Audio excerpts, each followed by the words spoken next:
Hello and welcome to another episode of Attacking Third, a CBS Sports Soccer podcast. I'm Sandra Herrera, lead NWSL writer for CBS Sports. Joined today, as always, by my colleague and co-host Lisa Roman, broadcaster and analyst for CBS Sports. On today's show, we have an NWSL quarterfinal recap. We had two quarterfinal matches. They were excellent, chaotic. They had everything. We're ready to chat about them. We wanted to get at least 4 hours of sleep before talking about them so that we can be a little bit refreshed to chat with everyone this morning. And we're so excited to do that. But before we take a deep dive into both of these games and what happened in between the lines, we wanted to share a very big announcement with everyone. The NWSL Championship is October 29th in Audi Field in Washington, D.C. And guess what? Attacking Third will be there. You can join Woo! Lisa and I before the final for a live championship preview with analysis and special guests. And so we will see you all there at the NWSL Championship final on October 29th. We will have additional details forthcoming about it, but we just wanted to get excited about this with everybody the morning after the quarterfinals. I'm hyped. It's like we're We one are step closer. We're one step closer to the final. we are one step closer. We are so excited about the championship. We are thrilled to be there with Attacking Third, doing a live show, hopefully meeting a lot of you. We've done a couple live shows before, mostly on the West Coast. So I'm excited to bring one to the East Coast, get some championship energy around it, and talk some soccer in front of a lot of cool people ready to watch the game. I am thrilled about it. I'm so excited that we finally get to share this juicy news with everyone. Same. It's like we've been hiding a little bit. We've sort of been playing it close to the chest there. Like we wanted to finalize details, and we went ahead and did that. And now we were like, you know what, we got to start talking about it because it's going to be here sooner than we think. Quarterfinals are done. We have our four semifinalists now. It's going to be an exciting time. Listen, if folks out there have not ever experienced an NWSL Championship final weekend and you have the ability and the means to, I would definitely encourage you to do that. There's a lot of excitement around this game being held at Audi Field. It's going to be a prime time slot. It's going to be an exciting time. So we can't wait to continue to talk about it, promote it, build it up to the championship. And quite frankly, the playoff rounds are helping in facilitate all of that excitement Oh, because these quarterfinal matches, delightful. nuts. They were nuts. And I expected nothing less than just absolute chaos, but we got insane amounts of chaos. It was so fun to watch this, to kind of end my weekend with this. And we talked about it during the preview that it was a 5 o'clock Eastern match and then a 10 p.m. kickoff. And there was a bit of downtime in between. And I really enjoyed that because it allowed me to marinate with the first Reset match. a little bit. Yes, and really understand fully what happened, who was moving on, and then prepare for the second match to come at 10 o'clock last night. So I honestly enjoyed the break. Now, 10 o'clock is a little late for the old sleep schedule here, but it was still fantastic. I mean, if this is how the NWSL playoffs are going to go, I'm so here for it. No, I'm with you 100%. I think even just like the build up to these matches, we were talking about the previews, we were like getting excited, like what we might see, what we could see in either of these games. And quite frankly, I think they both delivered. I'm with you on having the small gap between times you and I texting each other through. We're just like, oh, like maybe we'll get a nap in, maybe we'll get Yeah. like maybe we'll get a couple snacks in. We'll see what happens. It was I appreciated the scheduling just like you did as well. But let's look. We'll just go in order here. And I guess content warning. If you were someone who waited, for the next day to try to get results of the later of the two quarterfinals, Lisa and I are going to spoil it for you. Quite frankly, Right, if you're that's what joining we're us here live to do. right now, is part of our job is to spoil that for you, and we're going to do that. We're going to chat all about both matches and the results. Let's just sort of kick it off here. There's your content warning. Houston Dash falling to Kansas City current 2-1, and then you have San Diego away defeating the Chicago Red Stars 2-1. So now we have our 4 finalists.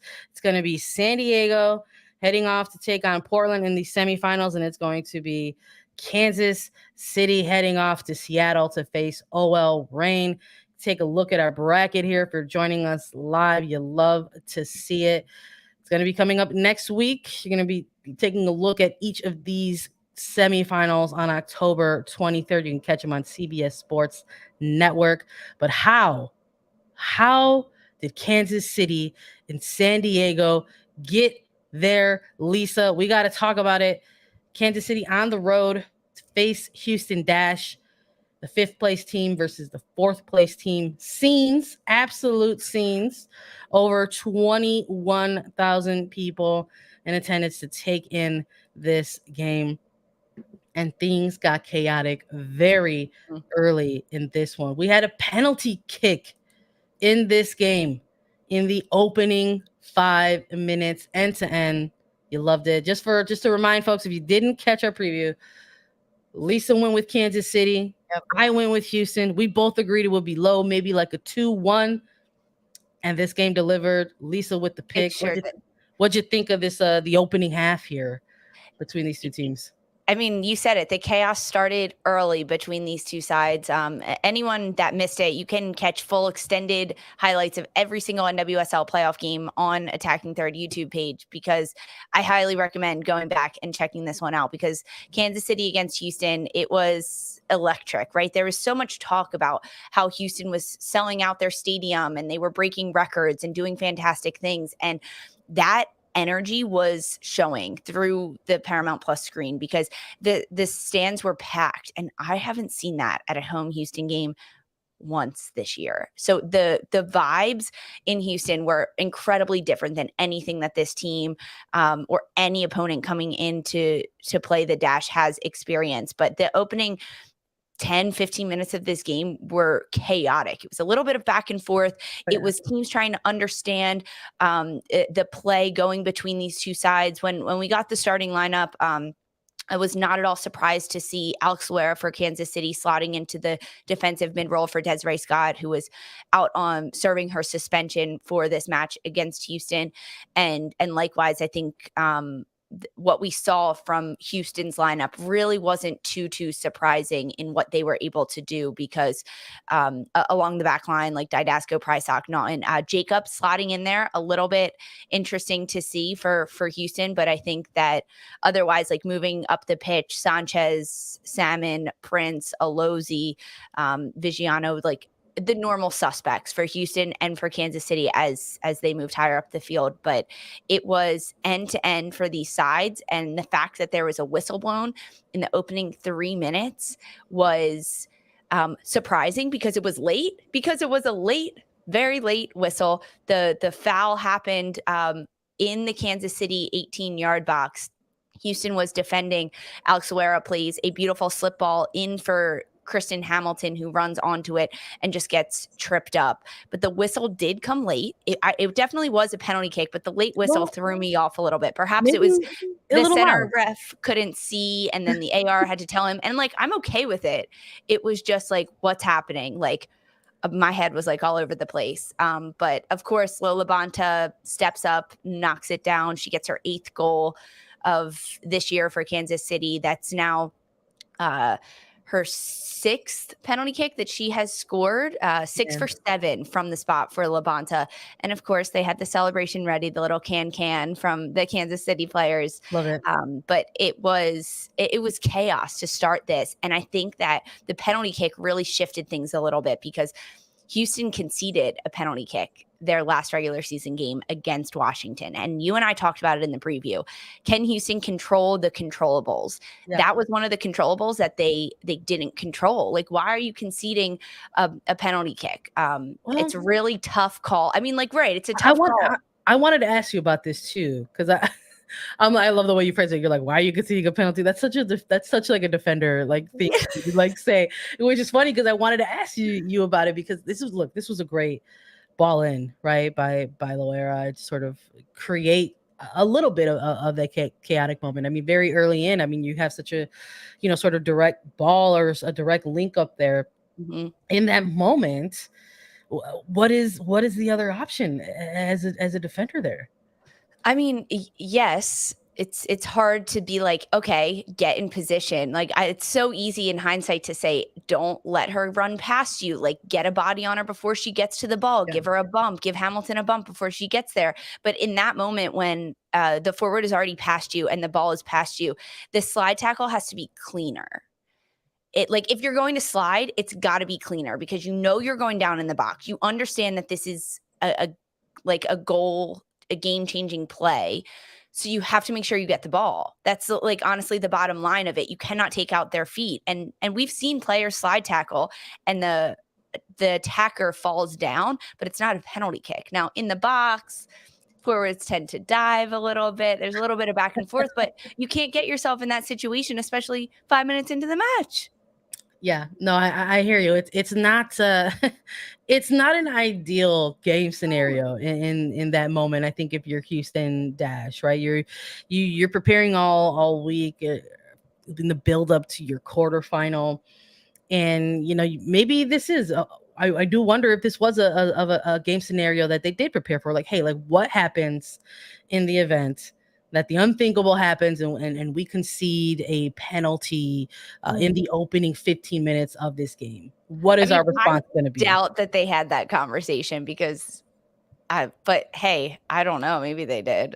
I don't know. I'm bringing it up because look, after they conceded that penalty and they go down early, it kind of like shook them a little bit in a good way. Like there was, I think the response that we saw from this Houston Dash at kind of post, penalty kick conversion was a little bit of like, okay, it's the playoffs. Let's go kind of energy. I agree. I do that end-to-end action pretty early. I do think it jolted Houston in the sense that they were like, oh crap, this is it. Like we got to get going. The fact that Houston was also at home and they had 20,000 fans behind them, I think that also helped a little bit in those types of situations when if you're on the road and that happens and the team that is home gets an opening penalty kick, like you are deflated. It takes a lot of mental strength and willpower to come back from that as a player and as a team. But when you're the home team that concedes that and 20,000 people in the stands start cheering for you and start getting behind you and lift you up because, hey, there's still 85 minutes left in this match, that changes things. And we saw a shift in Houston because they were on the attacking end of things. They were creating chances.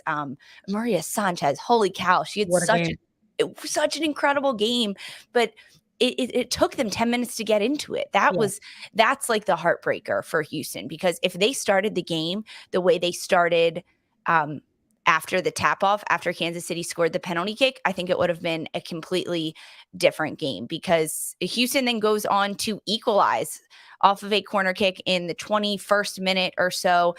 Sophie Schmidt gets the equalizer. Huge for her as a veteran on this team, a veteran in Houston. I love to see that. But we talked before how this was going to be a goalkeeper battle between French and Campbell, and it was. We saw great saves from both of these sides. 80 French, holy cow. That first half out of 80 French in this game, I mean, we're talking about a game that Houston is chasing from the opening 5 minutes. And it was, I love the equalizer. I love that it came off of a set piece for the Dash. I thought it was, again, Maria Sanchez with a really, really good game for the Dash in this one. Good service. You're getting it centrally within the box. It just sort of, kind of dips out into space. Schmidt is there in the right position at the right time. The timing on this left-footed volley for her, I think, was everything. Great goal.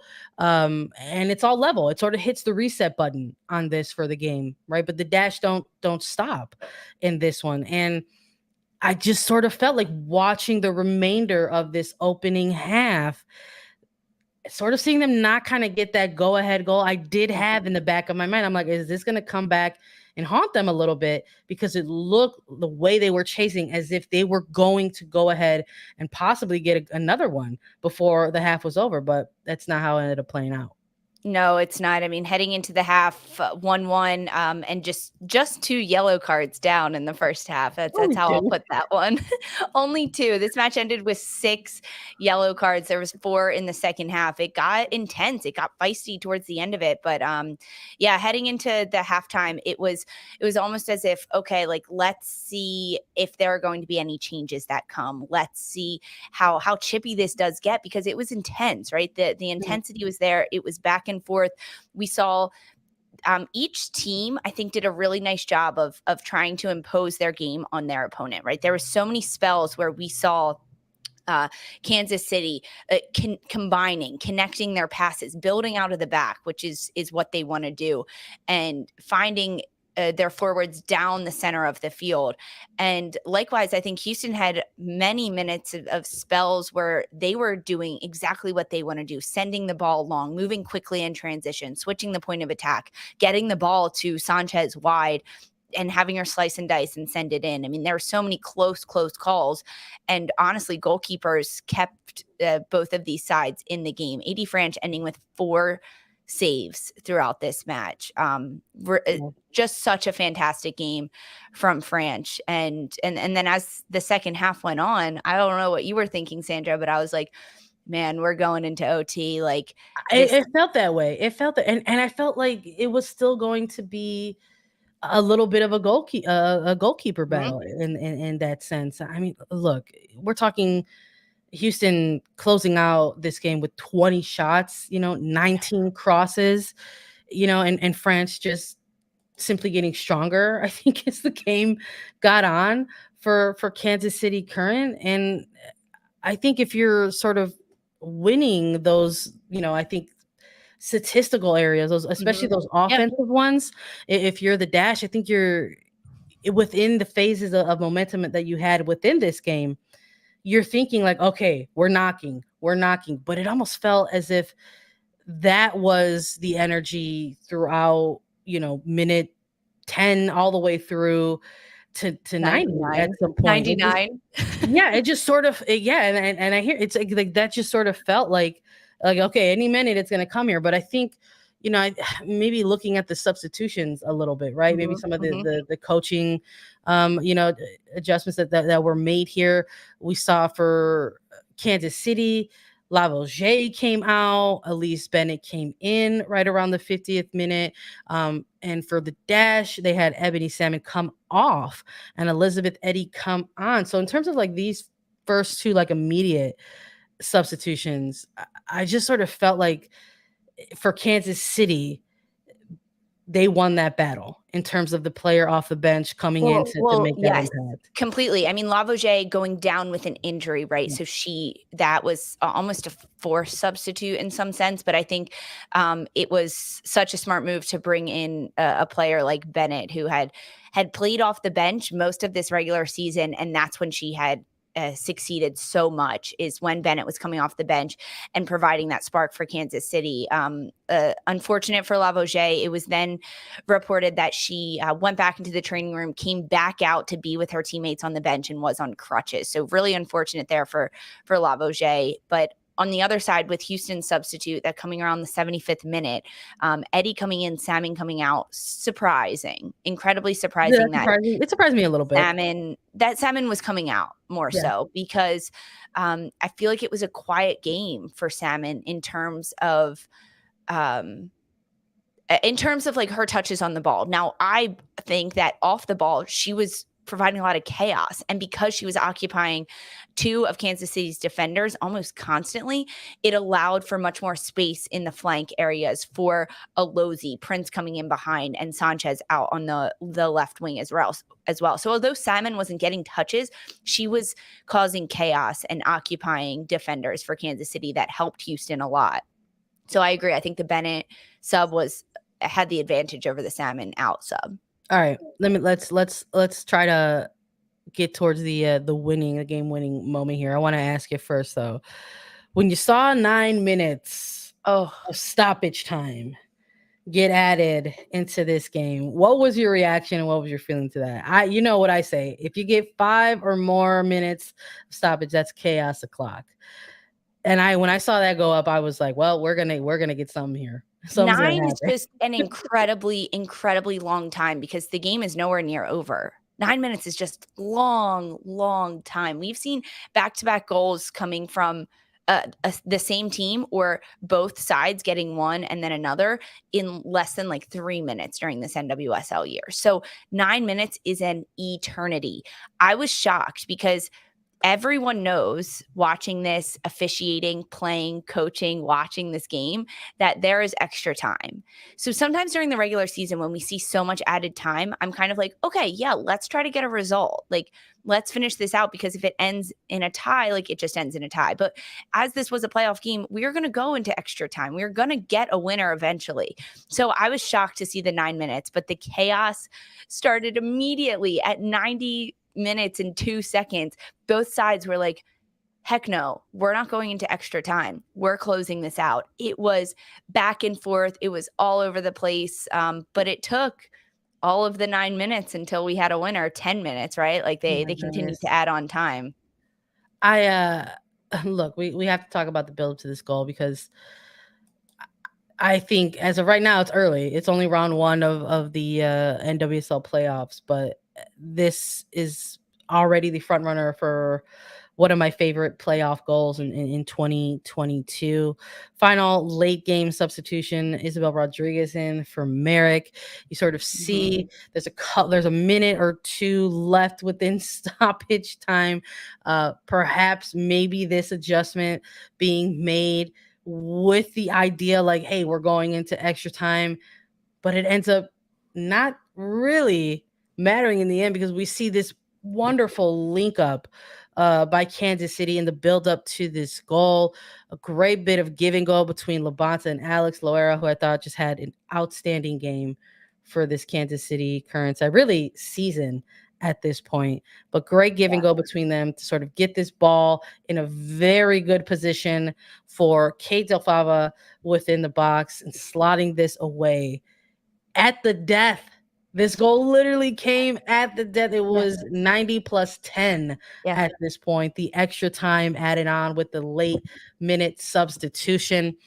Scenes, absolute scenes. I think it was the beautiful deafening sound, right? When you it must be quite a thrill, when you silence 21,284 in attendance, and you just sort of see the body language at this point. Kansas City kind of losing it and Yeah. celebrating, and Houston Dash just sort of looking a little bit stunned at this point. It was a wild, wild finish. It was incredibly wild, and it was really beautiful too. Like, the build up for the goal was beautiful, as you just talked about, and then the defensive error for Houston not to be able to clear it out.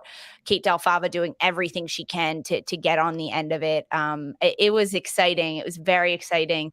And then the post-game media availability between Lola Bonta and Kate Del Fava in there, and one of the media, excuse me, I'm not sure who it is, asked Kate, says something along the lines of like, "Hey, this is your first ever NWSL goal." And Lola Bonta responds like, "Wait, this is your first one ever, not just this year?" Like, and just gets so excited for Kate. Yeah. Lavonta is just overjoyed for her, and she's like, "How do you feel? How exciting was this? Let's keep this interview going. I want to know." Which the excitement and the happiness between those teammates it says a lot about the team chemistry.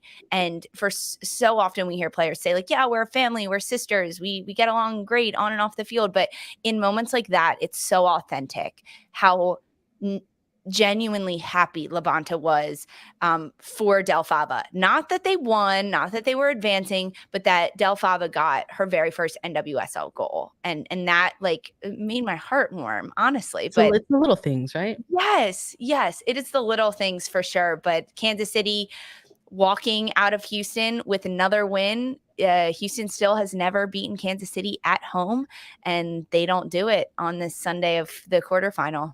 all kinds of records being broken, some still standing in place.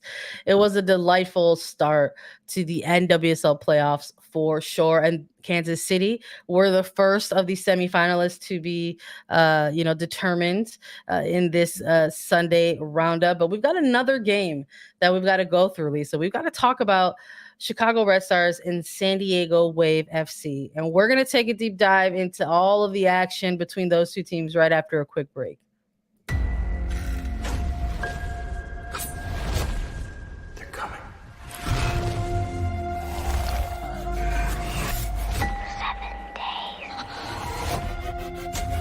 Say his name. Candyman.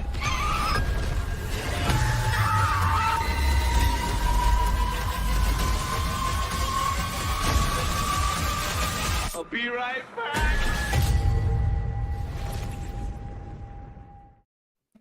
All right, let's chat about the late night quarterfinal for, I guess if you're the East Coaster, or if you're, even the Central Time local, it was a late night for those of us, right, in Central and Eastern Time, but a wild time, worth it, I think, to stay up a little bit, see how this one played out. San Diego Wave FC, the hosts in this one, as sixth place Chicago Red Stars came into town to battle it out in this quarterfinal.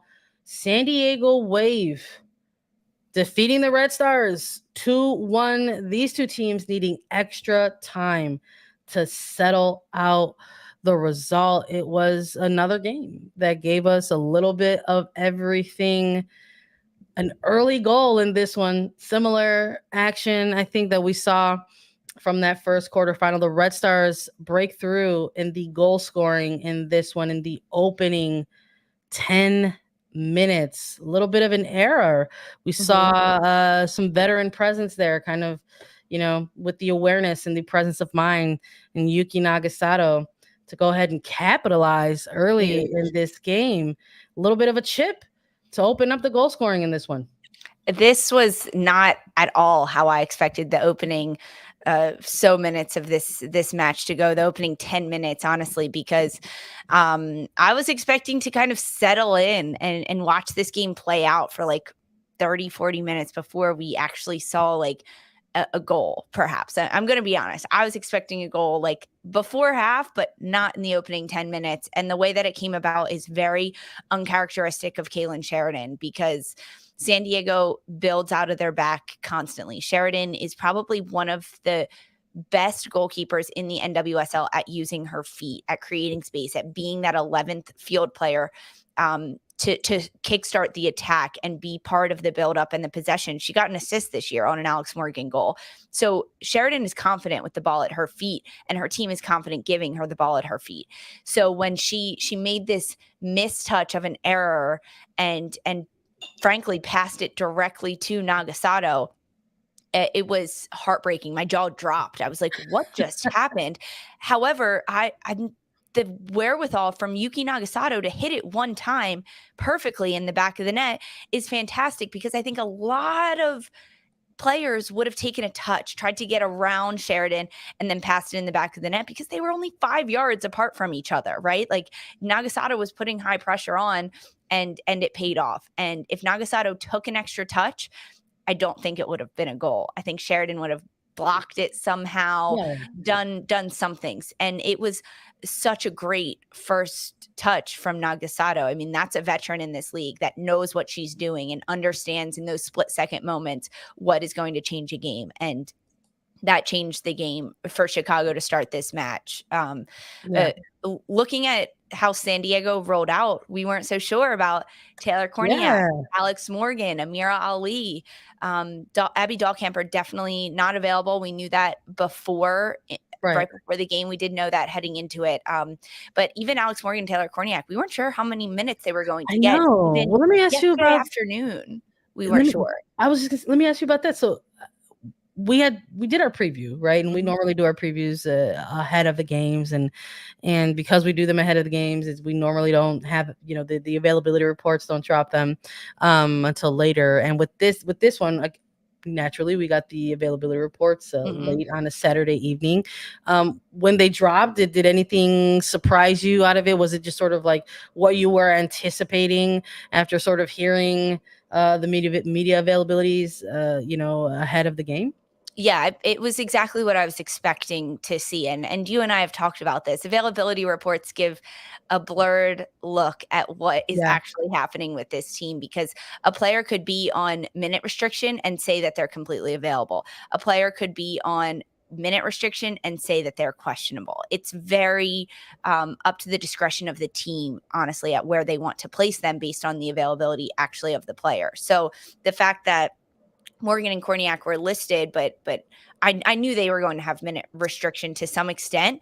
They didn't, right? Like, I mean, towards the very end of this one, but between these two sides, those were the two players that were the biggest question marks to me. And as the match went on, I think we saw how Korniak was feeling. She was hurting a little bit, like towards the end of this game, stopping for long periods of time to stretch out her legs to kind of shake them out. But between these two sides, both teams looked tired at the end of it. Chicago looking beat up towards the very, very end of this match. But Yeah, I think in extra time, yeah, for sure. But yes, I think from the yeah, first half to that final whistle of extra time, I think you absolutely saw it over the course of the 90 plus extra time, for sure. I am thinking back to that first half with the Red Stars. I mean, uncharacteristic error, quite frankly, oh, right, from by Sheridan.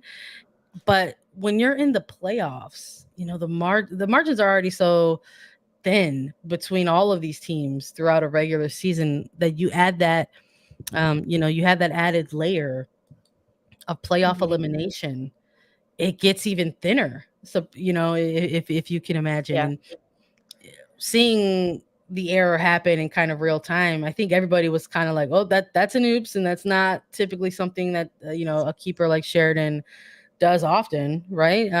But you've got Nagasato in that position, a little bit higher up for the Red Stars, purposely sort of playing that mhm, role. And we saw that from this Red Stars team. They looked in this first half like the team with the plan, right? They looked oh, like the team that had been here before a little bit, and it took a second, minute or two for the Wave to say, okay, our turn to sort of take the momentum in this game and run with it. It was a very good 45 minutes for the Red Stars.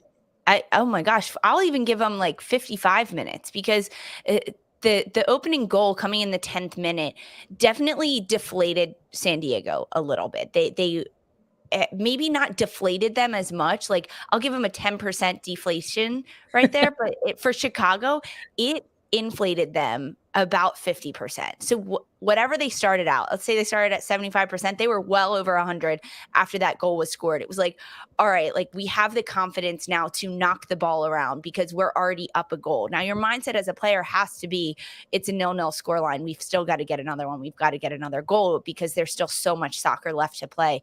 But Chicago was fantastic for after the opening 10 minutes, 50 minutes of this match. They played lights out, passing the ball around, moving off the ball, pinging it with 1-2 touches. They looked like they had a plan. They looked like they knew it inside out, upside down, how they were going to execute it.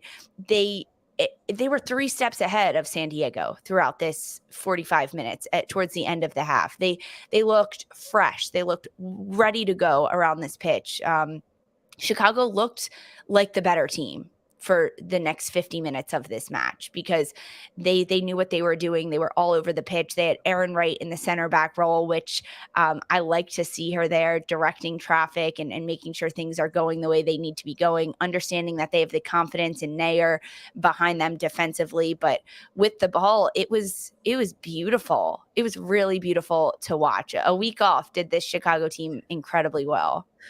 I think that's a little bit revealing, right? When you Mhm. sort of mention it that way, you're just like, oh, like this was a team that benefited from the international window a little bit to sort of start off their quarterfinal. But I'm with you. I thought I liked what I saw out of Chicago in the opening 45 minutes. I think a goal, if you're the Red Stars and you get a goal early in that first half, that helps you settle in even more, I think, into a game like this, a game that you had obviously entered with a bit of a game plan, sort of seeing this team kind of, within a mid block at times, stifling the midfield, the middle third a little bit.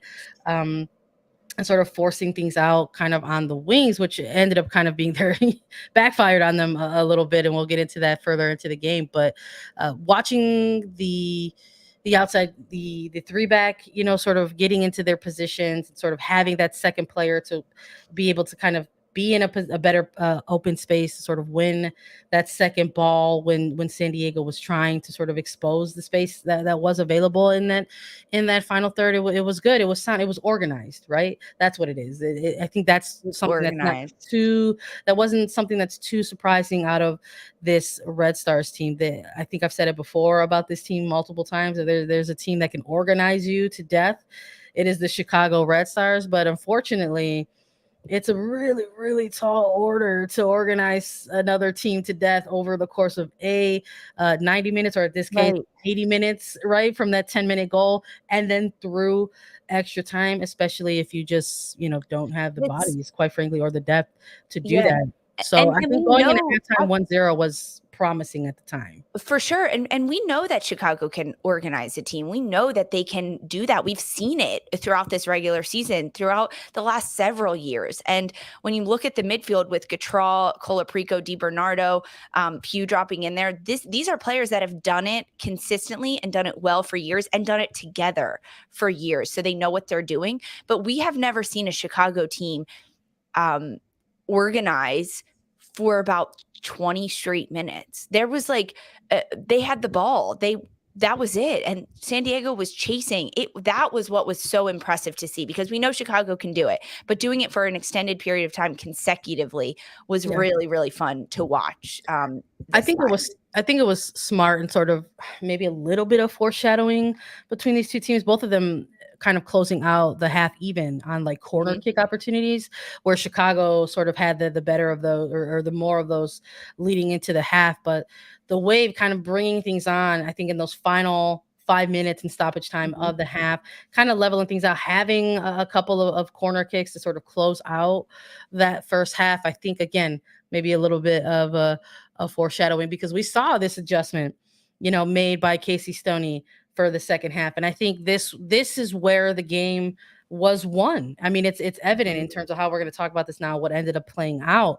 Sofia Jakobsson coming into this game for San Diego Wave FC and coming in for Kelsey Turnbow in the 46th minute, I think changes everything for San Diego in this game. And I think that automatically just told you what was going to be the difference maker in this game for both of these teams. It's not just about having depth at this point, but it's having a bit of experienced depth going forward into these playoff rounds. And if you're Chicago, while you have a bench, you have a plethora of rookie and first year players, that you are able to call on. Ones that, yes, got a lot of time during the regular season, but it's a little bit different energy when you get into this round, so to have a Swedish international coming off of the bench, for San Diego Waves, so you saw the immediate impact that somebody like Jakobsson, just creating problems on that wing. And that's what I mean when I say it sort of came back to haunt Chicago. You saw San Diego finally be able to sort of expose some of these pockets of space. Yes, expose them for sure. And looking back at how Casey Stoney managed this game with her player substitutions, who she started, that's what she was looking for. She was playing the long game of who can I bring in off the bench to be game changers, because we've seen Sofia Jakobsson start a couple games for Stoney this year. She mainly came in off the bench, and that was her bread and butter. Now, the first 10 games of the season, it took her a little bit to get going, to understand her footing in this league and how Jakobsson could succeed individually in this NWSL. And once she figured that out, Stoney understood that she is a game changer off the bench, and giving her 45 minutes, having her come in at the 45-minute mark is exactly what San Diego needs, because we saw Jaden Shaw, the 17-year-old, get the start, which she deserves to play, and she's a good player. I think stacked up, Jakobsson is better than Shaw, but Jakobsson off the bench is the best that San Diego has to offer. And it proved right, because as soon as Jakobsen came in, it changed the way that San Diego managed this game and the way that they could attack pockets. And they were finding Morgan more. They were finding Korniak more. They had more opportunities and more chances. I mean, this game was end to end offense and attacking, because ends at the end of this full game, 30 shots to San Diego, 24 shots to Chicago. That is insane. Outstanding. That is Outstanding insane. time. Outstanding numbers over the course of a very long game. Five saves for each goalkeeper, 5 huge, tremendous saves. But I think that the substitutes did change things, especially for San Diego as this game went on. Yeah, and there that was still 30 minutes left to play. That was, I think for me, I think that was the absolute X factor. I mean, you can pinpoint the exact moment in which the Chicago Red Stars just run out of gas in this game a bit, and it's right around the hour mark or so of it. And we see this equalizer come for San Diego Wave FC, right? Jakobsen getting Morse on her heels, beating her alongside the flank, nearly getting in line. We see Van Egmond making a good run into the box, being in a good position to get a foot on, and we see the equalizer, and it's right at the 67th minute, and you could just sort of see. I'm not saying that was necessarily something that completely deflated this Red Stars team, but at this point, if you're having that if you have that combination of, hey, we're starting to feel tired, and the legs are starting to get under us a little bit, and then you have conceded the lead at this point, it's a tough hill to climb back from, especially in a playoff game. And I just think that that's ultimately what we saw. And while the Red Stars are, again, really good at being an organized team, it's enough to get you through to extra time. But then we just saw like the sheer exhaustion coming into play for the Red Stars team specifically in the second half, because again, you have different players that you can bring into these situations. I mean, you had at one point, we talked about in the Kansas City and Houston game how Lavouche was an injury sub, and you had an injury sub for Chicago as well. You saw Sarah Luber coming off of the pitch in the 80th minute or so, because just lingering issues. This is a player that's been on and off the availability report for the Red Stars for the last several weeks with an ongoing lower body, I believe, ankle injury, and trying to stretch things out, but they were forced into this substitution, especially that late in the game, 1-0. And who do they have coming off of the bench with the most experience at a wingback position at this point? The rookie, Herrera, who had never played a wingback position before prior to becoming a pro. Right. Like Chris Petroselli had options on the bench, right? Fit options that were eager and ready to go, but just so much inexperience because of how young Chicago's bench was. So that exactly, I think like the forced substitute because of Lubert's injury, not entirely helping Chicago. Like Aguilera coming in and giving chase and giving energy, giving what she could in her role, but like not fully understanding the best ways to attack in that wingback role, or to honestly slow down what she could of Westphal and Shaw on this that near side for Chicago during those moments. But when you look at the injuries, like Danielle Colaprico going down with a bit of a scary injury, but ultimately playing out, Vanessa DiBernardo giving her blood, sweat, and tears throughout this match all over the pitch. And I think when we saw some of those players go down and the training staff come on the pitch, it was almost like, oh no, like who is next? Like who could step up? Who can fill this role that these players leave? And honestly, there is no direct answer for that, because no one can fill the hole of Colaprico or DiBernardo in the midfield, especially at the 70-minute mark. You still got potential extra time to play. And that's a problem, right? Like we need to call it like what it is. That's a problem. I think if you were looking at outside of the players themselves, I think you're looking even outside of the coaching staff, you're looking at, front office, executives who are responsible for fleshing out a roster and giving players support. You had a team that punch their ticket through and into the quarterfinals in the last possible day, and just watching them play through this quarterfinal, just getting exhausted minute after minute after minute, especially going through into this extra time. I mean, you have Yuki Nagasato coming out of this game in late extra time holding her groin at this point, and Ava Cook coming on in her place. And Ava Cook, another one of these rookies who had a very good showing in the first half of the regular season for the Red Stars, and has not actually had her number called throughout the second half and later stages of the regular season. But hey, you're a body on the bench, you should come in this game. So it's just, we saw Ella Stevens come in for Morgan Gautrat. Like you could tell that they tried to ride their veterans as long as they could. Petroselli confirming that in the post game as well, when asked about the game. And it just, unfortunately, there just was not enough there. And even Pugh looked exhausted. I mean, she had probably 4 or 5 full field sprints with the ball, just weaving, slicing and dicing through San Diego's back line and just breaking lines, getting opportunities throughout the 90 minutes of regulation play. And towards the very end of this game, just looking exhausted, looking like she wanted the ball, right? In those moments, she got it. She wanted to get shots off. She wanted to slice and dice, but she couldn't be picking up the ball at half field and running 40 yards to get a shot off. It was not happening from Pugh anymore. She looked tired towards the end of this game because she had given everything.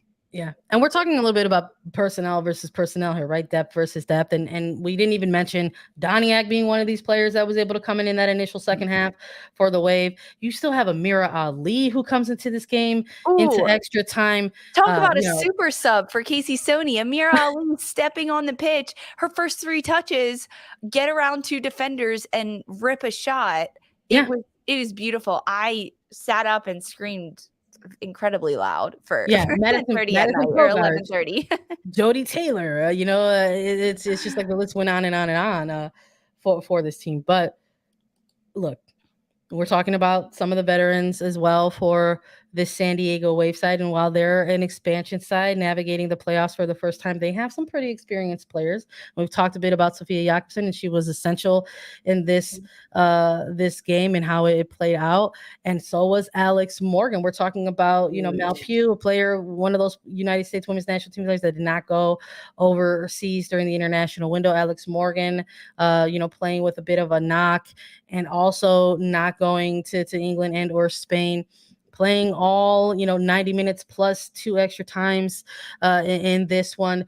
And again, the foreshadowing that I was talking about, this game-winning goal off the foot of Alex Morgan, the Golden Boot winner and MVP candidate. San Diego getting another set piece opportunity. This corner is initially somewhat cleared, but not enough. Falls into space. Jakobsen is able to play the ball back in. Morgan with an opportunity in the box. 1v1. Smart decision here. A bit of a shot cross. It looks like she was trying to get this ball into space. And forgive me if it was Korniak or a different player making this alternate run far post, but it didn't matter because this ball dribbles under Alyssa Nair, and it is 2-1 San Diego Wave.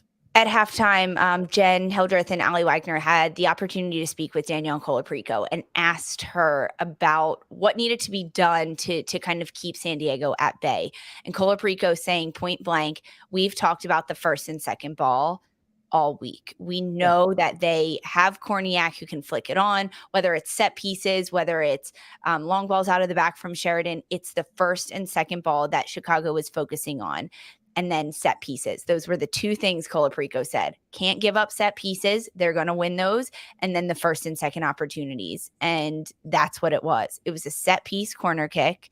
And it was the second ball opportunity that lands right to the far side. And it gets dished off to Morgan. It was the 2 things that Chicago knew San Diego could hurt them on, which moments like that are almost heartbreaking because it's like they knew it. They knew that this was a moment that could punish them, and they had kept San Diego at bay for so long. I mean, minus the equalizer in the 67th minute. This is the 110th minute. we're in extra time at this point, and the shot from Morgan is fantastic, right? Whether it's a shot, whether it's a cross, she does the right thing by keeping the ball low. It's on her left foot, that favorite left foot of Alex Morgan, and it's got power and it's put into traffic. So even if it hits somebody, ricochets, her teammate gets it, it's in the perfect spot. Nair, it does go under her. As soon as we watched this replay, you could tell that Nair knew she should have had it. She knew that she should have done something different, but it doesn't matter because it's put in the right spot by Morgan, and that ends up being the huge, huge difference maker and game-winning goal for San Diego to advance. Yeah, no, I mean, look, she was in a position to save it, right? And I think in those scenarios, all goalkeepers know that they're ultimately that last line of defense. Tough post game to have to sit in on for Chicago. It was Petroselli and Nair in the end, and Nair doing her best to just kind of stay composed in a vulnerable post game, and literally said, "I should have had that save." She should have. And you knew it. As soon as you saw the replay, a Nair on the ground, she just puts her head in her hands, and you knew because it went right under her. It's almost like she thought the ball was going to be kicked or redirected, and that's the response. That's what she was waiting for instead of attacking the ball. Nair should have had it. She should have. It starts with a mistake from Sheridan giving the ball away in the opening 10 minutes to Nagasato, and it ends with a goalkeeping mistake in Nair, letting that one go through on the Alex Morgan shot. Look, Alex Morgan, we had question marks around Morgan and Pugh and how they were going to look and what their impact was going to be in this game. It sort of looked like Morgan took a little time to get into the game. You had Pugh fading towards the end of it, and Morgan with the game winner. You love to see it, quite frankly. The golden boot winner keeps on golden booting. That's what keeps on golden booting. Look, that's what 26,000 wanted to see in San Diego, right? We broke a record at the 5 o'clock kickoff match in Houston with an attendance record at over 21,000 fans in Houston. That was an NWSL playoff record. Snapdragon Stadium, the fans in Southern California, they showed up and they showed out. 5 hours later, we broke another record at 10 p.m. at over 26,000 NWSL fans for the playoffs. We've got a couple more though, right? 2 more coming up. Let's do it, fans. Get out to these games in Portland, in Seattle for OL Reign. Break more records. Let's do it. Why not? Quarterfinals are over. It's semifinal energy now. I love that. Only the second year for the expanded playoff format, and these quarterfinals didn't disappoint. Tons of fans coming through, records broken within hours of each other, and now the look ahead to the NWSL semifinals, October 23rd. That's when you could catch them on CBS Sports Network. We have San Diego Wave heading on the road to Providence Park. Will take on number 2 seeded Portland Thorns at 5 p.m. Eastern, and Kansas City Current heading on the road to Seattle, Washington to face OL Reign at 7:30 p.m. Eastern. Make sure you tune in and catch all of the semi-final action. A spot in the NWSL Championship is on the line. Thanks, everybody. That's all we got for you today. Appreciate you being here, listening to us, joining us live on this early morning episode. Download, follow, and listen to Attacking Third anywhere you get your podcasts: Apple Podcasts, Spotify, Google Podcasts. If you like what you hear, leave us a 5-star rating and review. That helps us out so much at A3. You can watch us too. Subscribe to us on YouTube to get alerts whenever we go live. And we will be back with more coverage this week. Exclusive interviews on our NWSL playoff coverage for Sandra, Herrera, and Lisa Roman. This was Attacking Third.